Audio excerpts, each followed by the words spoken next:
네, 꼬리에 꼬리를 무는 한국 경제사 인구 정책의 역사를 돌아보는 두 번째 시간입니다. 두 번째 시간입니다. 네, 덮어놓고 나타보면 거짓골을 못 면하니까 그만 좀 나으라던 1960년대부터 대한민국 소멸을 걱정해야 되는 이 2020년 네, 우리나라 인구 정책을 알아보는 시간이고요. 지난 시간에는 1950년대 전쟁 직후에도 사람들이 일상을 살면서 이제 뭐 가족을 꾸려갔다. 이런 얘기까지 했죠? 네, 바로 라떼는 전쟁통에도 애를 낳았어요. 바로 그 1950년대입니다. 한국전쟁은 1950년 6월에 시작을 했죠. 그래서 1953년 7월에 끝났습니다. 네. 서로 밀고 당기던 1950년하고요. 1951년만 해도 사실 출산율이 좀 떨어지기는 했어요. 네. 근데 그 떨어진 출생아 수가 연 60만 명대입니다. 어쨌든 좀 감소를 했다가 전선이 어느 정도 고착된 1952년부터는 다시 70만 명대를 회복을 합니다. 출산율이 떨어졌는데도 60만 명대다. 네. 어마어마하네요. 그 2020년에는 20만 명대 초중반인데. 그렇죠. 아니 근데 아무리 전선이 고착이 됐다고 해도 어떻게 1년 만에 10만 단위의 자릿수가 60에서 70으로 확 바뀌어요? 되게 신기하네요. 원래 그래서 좀 전쟁 이후에 많이 태어나는 경향이 전 세계적으로 있고 그걸 좀 저희가 베이비붐 세대라고 부르잖아요. 아, 인간 본능. 서구 사회에서 베이비붐 세대는 2차 세계대전 이후인 1945년에서 55년 사이에 태어난 사람들을 얘기를 하는 것으로 알고 있고 네, 맞아요. 우리나라에서는 한국전쟁이 있으니까 이 전쟁 이후인 1953년에서 1959년생으로 이제 보면 1차 네. 1차죠. 1차 베이비붐 세대를 봅니다. 신생아가 100만 명을 터치하는 시점. 59년. 네. 이 베이비부머 세대는 전 세계 어디에서나 공통된 시대 정신을 가진다고 제가 본 적이 있어요. 네, 맞아요. 사회를 복구해야 된다. 그렇죠. 네, 일으켜 세워야 된다, 우리 집을. 이런 어떤 소명의식이 있기 때문에. 그 사람들의 좀 집단적인 무의식은 그런 느낌이고, 네. 정부가 좀 입장이 달랐을 것 같거든요, 저는. 네. 아무래도 이제 전쟁 후에는 최대 관심사가 이제 좀 이 손상된 인프라 복구를 해야 되는 게 가장 최우선이잖아요. 이 복구 사업 때문에 인구에 대한 관심이 좀 우선순위에서 밀렸을 것 같단 말이에요. 네. 좀 실제로는 어땠나요? 이제 그때 상황을 조금 더 들여다보면, 우리나라 정말 원조 많이 받았잖아요. 네. 네. 뭐 선진국에서 의약품 같은 것도 많이 받고, 네네. 봉사자들도 많이 오셔가지고, 보건의료 기술이 도입이 시작이 됩니다. 그래서 영유아 사망률하고 모성 사망률이 크게 떨어져요. 원래는 뭐 신생아가 성인으로 크는 것도 조금 어려운 일이지만 출산 중에 죽는 여성들이 사실 굉장히 많잖아요. 개발도상국에서는. 그래서 출생률은 느는데 사망률은 확 떨어져가지고 몇십만 명 더 태어났다 수준 이상으로 사실 인구가 확 늘어요. 이게 가족들한테 엄청난 경제적 부담이 됩니다. 그쵸. 엄청 가난한 시절이었고. 네. 근데 저희가 이제 지난 시간에 그 잠깐 언급하셨지만 산하 제한에 대한 사람들의 거부감이 엄청 컸었다. 이렇게 네. 얘기를 하셨잖아요. 근데 또 역시나 들어보니까 정부가 여력이 없었거든요. 네. 네. 그래서 이 인구들 그 정확히는 여력이 안 되는데 덮어놓고 낳는 이 인구 문제 이거를 갖다가 이 문제가 근데 사실 전쟁 전부터 있긴 했잖아요. 있었죠. 네, 해방된 이후부터. 네. 그래서 또 일제시대나 해방 직후에는 또 선교사들이 들어와 있다 보니까 말씀하셨던 그런 보건 쪽으로도 봉사활동을 좀 많이 하고 그랬다고 들었어요. 네. 근데 이제 선교사들이 뭐 계속 붙어 있는 건 아니잖아요. 그쵸. 그래서 뭐 그러면 이제 뭐 해방 이후에 선교사들이 잠깐 했다 치면 그 후에는 좀 누가 이걸 어떻게 담당을 할 사람들이 있었나요? 그러니까 1950년대 후반부터 이분들한테 이제 배운 네. 우리나라 사람들이 이제 민간단체, 그러니까 대한어머니회 들어보셨죠? 네, 들어봤어요. 네, 워낙 유명한 단체니까 이런 거를 만들기 시작을 하거든요. 그런 데서 계몽운동을 시작했습니다. 이제 정부보다 조금 이르게 나섰죠. 그러면은 좀 이분들의 노력이 효과가 좀 있었나요? 이제 뭐 서구권에서는 아까 말씀하셨던 베이비붐 세대들이 그 세대가 지나면 인구가 조금 줄어드는 경향성이 있거든요. 네. 저희는 효과가 없었습니다. 없었나요? 없었습니다. 1960년에는 학교 출산율이 6명까지 다시 늘어나요. 6명. 네. 이때 이제 정부가 드디어 계속 이렇게 손 놓고 있으면 안 되겠다 이러면서 인구 증가 억제책을 채택을 합니다. 이 출산 억제책이 정확히 말하면 1994년까지도 사실 쭉 유지가 되어 온 94년이요? 네, 우리나라 인구 정책의 어떤 패러다임이에요. 1961년에 국제가족계획연맹 특별 사절이었던 캐드버리 씨가 네. 외국 사람이에요. 네, 대학 교수들과 다른 국내 인사들이랑 같이 대한가족계획협회를 창립을 합니다. 대한가족협회. 네, 이거를 정부가 이제 직접 밀어주면서 시작이 되는데 가족계획, 이 뭐 피임, 임신중절 뭐 이런 말보다 좀 훨씬 듣기가 좀 부드럽긴 하네요. 그렇죠. 네, 뭐 계획이라고만 해도 뭐 혁신인 거죠. 그렇죠. 네, 그때까지 뭐 누가 계획을 해요? 그냥 네. 생기면 낳고 그러는 거지. 맞아요. 그래서 그런 다음에 특히 농촌 주민들을 상대로 홍보를 굉장히 열심히 해요. 아, 그쵸, 농촌. 네. 그러니까 당시 정부가 어떤 경제적으로 생각을 한 게 연 2.9%에 달하는 인구 성장이 이게 통제가 안 되면 도저히 경제 발전을 할 수가 없겠다고 판단을 합니다. 그래서 경제개발 5개년 계획에 이 유명한 경제개발 5개년 계획 여기에 가족계획 사업을 국가 과제로 채택을 해요. 국가과제로. 네. 네. 거기다가 이제 거기서 그친 게 아니라 전국 보건소에 가족계획 상담소를 배치를 합니다. 공무원들부터 산하제한 교육을 열심히 시키고요. 의사들도 뭐 정관수술 혹은 뭐 각종 여성 피임 수술 이런 거를 교육을 시켜요, 의사들한테도.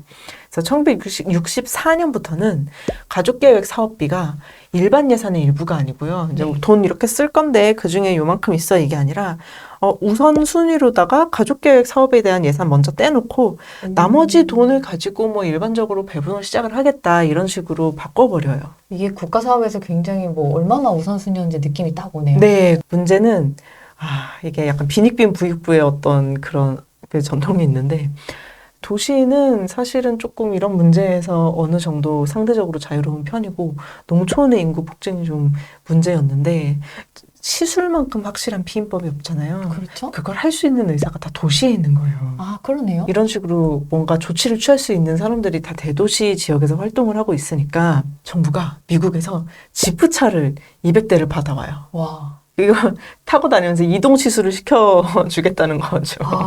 이게 정말 적극적인데요? 네. 이거 뭐 저희 뭐 팬데믹 때 막 선별 진료소 세우고 막 드라이브스루 진료하고 약간 네. 막 그런 좀 보건에 대한 적극성. 네. 약간 이때부터 왔나 싶기도 하고요. 그렇죠. 이게 어떻게 보면 이것도 되게 전통이에요. 우리나라 행정부는 뭔가 마음을 먹으면 항상 내가 어떻게 하겠다라는 행정에 굉장히 적극적이고 사람들도 거기에 익숙하고 이미 유무형의 인프라가 좀 갖춰져 있는 거죠. 그렇게 보면 선례가 이렇게 쌓여 있으니까. 어쨌든 1960년대 초반에 정관 수술이 8만여 건 그리고 자궁 내 장치 등록이 62만여 건 정도 시행이 됐다고 합니다. 이제는 먹는 피임약을 연구를 하기 시작해요. 아, 드디어 먹는 피임약까지. 네. 그래서 이제 굉장히 미국이나 스웨덴 같은 선진국하고 열성적으로 교류를 합니다. 어떻게 하면 개발할 수 있어요? 이러면서 아니면 좀 주세요. 이러면 1970년이 되면 드디어 10년간 노력한 인구 조절 정책이 약간 가시적인 성과를 내기 시작해요. 가시적인 성과라면 네. 좀 구체적으로 어떤 게 있을까요? 가족계획 사업 덕분에 네. 합계 출산율이 1960년 6명에서 네. 1970년 4.5명으로 많이 떨어집니다. 떨어졌네. 네. 하지만 인구 대체율이 2.1명이니까 여전히 2배 이상 높은 숫자잖아요. 아, 그렇죠. 네. 인구는 계속 늘어나서 60년대는 2천만 명대였던 우리나라 인구가 70년대에는 3천만 명대에 진입을 하게 돼요. 아이고, 그러면은 이건 또 좀 여태 했는데 그 정도면 좀 다른 방법이 좀 필요한 시점이네요. 맞습니다. 그 정말 과격한 방법이 등장을 합니다. 오, 뭐죠? 이제 1973년에 모자보건법이라는 법이 공포가 되면서 이제 저희 다 아시겠지만 모자보건 뭐 이런 거 이제 그런 말들 이제 인공유산 그러니까 임신 중절이 합법화가 돼요. 1974년에는 월경 조절술이라는 시술이 도입이 됩니다. 월경 조정술이 뭐죠? 그러니까 뭐 이름만 들으면 이제 좀 피임약 먹으면서 조절하고 이런 것 같은데. 네네, 저도 그렇게 생각을 해서 뭐 피임으로 무슨 피임약 성공했나? 약간 이렇게 생각을 했는데 그게 아니고 이렇게 이름으로 계속 사람을 안심을 시키는데 사실 그냥 임신 중절 수술이에요. 우리가 흔히 이제 낙태라고 부르면 연상되는 이미지 있잖아요. 네. 이제 그게 바로 월경 조절술입니다. 어쨌든 이 임신중절법이 합법이 되고 심지어 권장이 되면서 출산율은 극적으로 줄어들기 시작합니다. 이게 정부 예산이 한 300억 원 정도를 들여가지고 와. 172만 건 정도 진행이 됐다고 하는데 통계로 잡힌 게 이 정도라는 얘기죠. 요즘은 뭐 아이 많이 나오면 근데 그 청약할 때 가산점 더 주고 네, 그다음에 뭐 휴가 회사에서도 휴가를 더 주거나 네, 아니면 이제 국가에서 뭐 육아나 출산 수당을 더 지원을 해주고 뭐 이런 지원들이 좀 있잖아요. 네. 제도적으로. 그럼 뭐 이때는 이런 뭐 의료 말고 이런 식의 지원은 없었나요? 좀 뭐 적게 나오면 뭐 사회적으로 이득을 주는. 아유, 있었죠. 네. 뭐, 물론 이제 아이는 그냥 생기고 생기면 당연히 낳는 거라는 전통적 사고 방식에는 사실 남아 선호가 좀 큰 부분을 차지하고 있잖아요. 근데 우리가 흔히 생각하는 아들 낳을 때까지 5명이고 10명이고 계속 낳아야 한다는 거 말고도요. 이제 이런 지점을 좀 완화하기 위해서 1977년에 남성뿐 아니라 여성도 유산 상속을 받을 수 있게 가족법이 개정이 됩니다. 다음해에는 1978년에는 둘 이하를 낳고 불임 수술까지 완료를 하면 공공주택 분양 우선권을 줬습니다. 아, 이거 우리나라 항상 이게 부동산이 이슈잖아요. 네. 이건 좀 큰데요? 그죠. 이렇게 적극적으로 나서니까 1980년대 초중반에는 합계 출산율이 인구 대체율 이하로 바로 떨어지는 겁니다. 아, 그 제가 1980년 이 합계 출산율을 보니까 2.8명이에요. 아, 네, 그래서 70년 4.6명에 비하면 거의 절반이 됐어요. 네. 60년에 6명이었으니까 뭐 10년마다 앞자리가 막 두 개씩 바뀌는 것 같거든요. 네. 그래서 요즘 앞자리가 0인가? 어쨌든 1980년만 돼도 이미 인구 대체율에 근접하게 접어들었기 때문에 정책을 바꿔야 된다는 이야기가 나오긴 해요. 나오기는 했어요. 네네. 하지만 우리나라가 어떤 나라입니까? 뭐든지 끝을 보는 나라 아니겠어요? 아, 화끈한 나라죠. 네. 그래서 가족계획 강화 시책은 여전합니다. 그 4년 후인 1984년에는 합계 출산율이 1.76명이 돼요. 자, 앞자리 바뀌었죠. 인구 대체율 훨씬 밑도네요. 네. 굉장히 빨리 떨어졌네요. 네. 어. 그래서 이때부터는 인구 정책에서는 성비 조절이 우선순위가 됩니다. 아, 성비 조절. 네. 저 성별 판별하는 그 초음파 도입됐을 네네네네. 그게 좀 문제가 돼가지고. 아, 예. 그래서 위에 얘기를 했던 저희가 뭐 아들 셋 있어? 그러면 5은 다 복해. 뭐 이런 분위기 있잖아요. 이 분위기가 이제 이쯤 와서야 약간 무식하다는 취급을 받기 시작을 했는데 그래도 아들 하나는 있어야, 그러니까 어차피 둘 낳을 건데 그 둘 다 아들이어야지. 맞아요. 예. 네. 하나 낳을 거면 그 하나는 아들이어야지. 맞아. 하면서 이제 계속 낳는 분위기는 안 없어졌거든요. 근데 이때 기술이 발전해서 성을 감별해가지고 임신 중절을 할 수가 있으니까, 네, 그렇게 됐죠. 저희가 하는 것처럼. 그래서 이게 근데 불법으로 지정된 게 생각보다 또 좀 늦었어요, 조치가. 그러니까 1987년이에요. 그러니까 의료법상 태아 성감별을 불법 행위로 제재한 게, 아이고. 예. 아니, 그게 87년이면 그럼 뭐 그 전까지는 그냥 뭐, 쭉. 네. 네. 그래서 잘 키운 딸 하나, 10 아들 안 부럽다. 이런 표어도 이때 등장을 한 거고. 네, 맞아요. 90년이 되면은 합계 출산율이 1.59명이 됩니다. 네. 선진국 수준인데요. 딱 요 정도가. 네네. 적게 낳는 거에 비해서 성비가 크게 망가져서 좀 문제였었죠.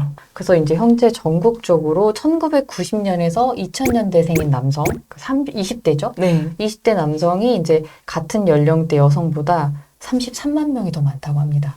그리고 80년대에서 90년대생인 30대 남성들은 이제 뭐 한 24만 명 더 많다고 그래요. 네. 성감별 유행 시기였던 1980년대 후반 그리고 1990년대 인구 상황을 보고 정부에서는 드디어 인구의 양보다는 질을 좀 걱정을 하기 시작합니다. 드디어. 근데 인구의 질이라고 하지만 성비 맞춰야 된다는 얘기예요, 사실은. 그래서 인구가 얼마나 늘거나 뭐 얼마나 주는지도 좀 두 번째 문제가 됐고요.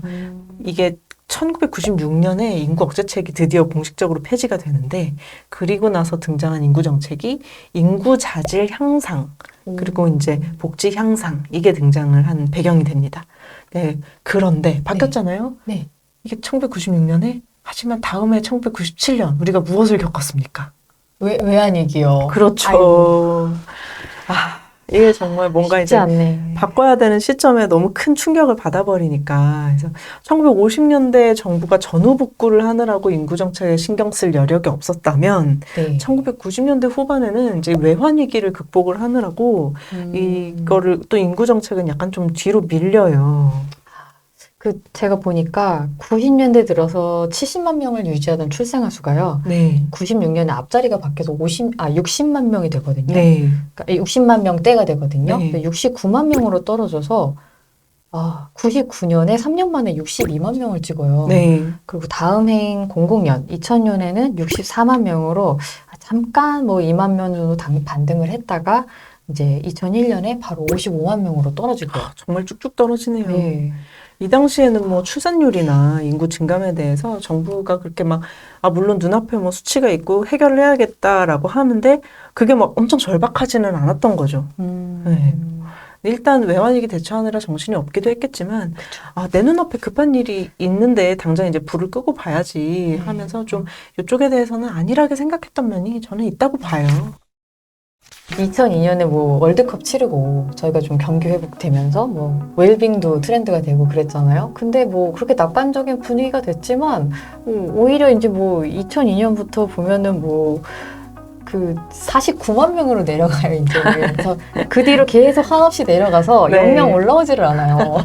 여기서부터 이제 저출산 고령화가 우리 사회를 좀 떠들썩하게 만드는 이슈가 되기까지의 인구 정책은 사실 좀 유기적인 면이 떨어진다는 평가를 받아요. 예, 오늘은 요즘 인구 위기라고 불리는 우리나라 출산율 60년 만에 6명에서 0명대로 접어들게 된 원인을 한국 경제의 역사와 함께 알아봤습니다. 네, 들을수록 참 우리나라가 세계사에서 전례 없이 급격한 변화를 겪은 나라구나 이게 실감이 나고요. 다음 시간에도 흥미로운 이야기 기대하겠습니다. 감사합니다. 네, 감사합니다. 감사합니다.